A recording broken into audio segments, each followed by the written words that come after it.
मैं एक जवान शादीशुदा महिला हूँ।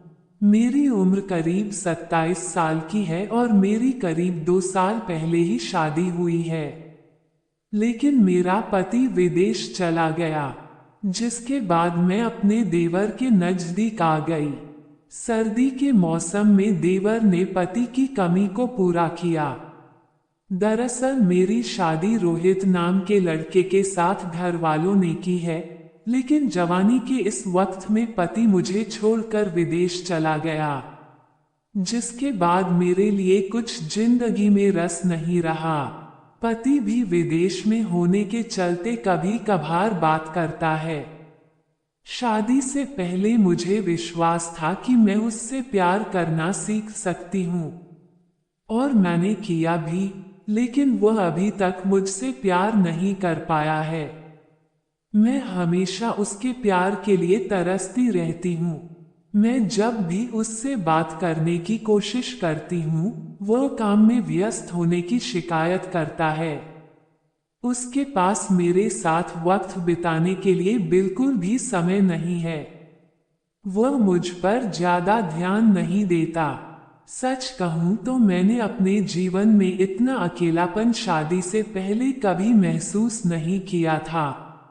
रोहित के साथ चीजें बेहतर नहीं हो पाने की वजह से मैं अपना सारा समय अपनी सास के साथ बिताने लगी। सौभाग्य से वह एक बहुत ही प्यारी और देखभाल करने वाली महिला है।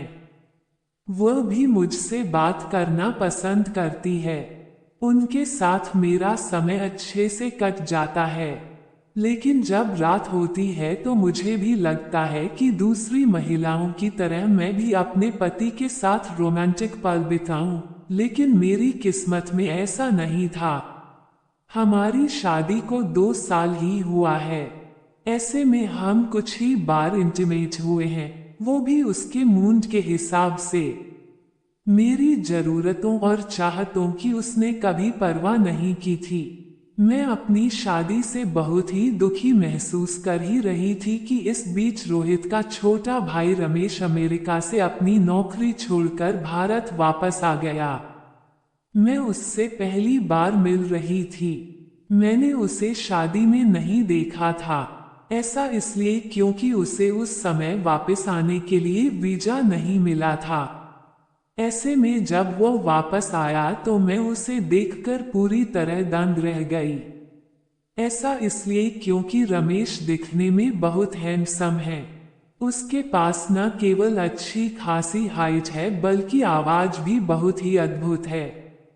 उसके साथ बातचीत करने के बाद मेरे दिमाग में जो पहला विचार आया वह ये कि वो लड़की कितनी भाग्यशाली होगी जिसे अपने पति के रूप में रमेश मिलेगा। ऐसा इसलिए भी क्योंकि उसका नेचर बहुत ही कमाल का था। वह न केवल सबकी देखभाल करता था, बल्कि उसकी इस अदा पर मैं भी उस पर मरने लगी थी। रमेश इतना हैंडसम था कि मेरा ध्यान उस पर से हट ही नहीं रहा था।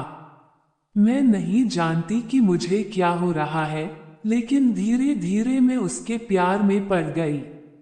ये सब मेरे साथ इसलिए भी हो रहा था क्योंकि मेरा पति मुझ पर बिल्कुल भी ध्यान नहीं देता था। मैंने रमेश के साथ नजदीकियां बढ़ानी शुरू कर दी थी। मैंने उसे हर दिन खाना देना शुरू किया। मैंने उससे अमेरिका में उसके जीवन के बारे में बात करना भी शुरू किया।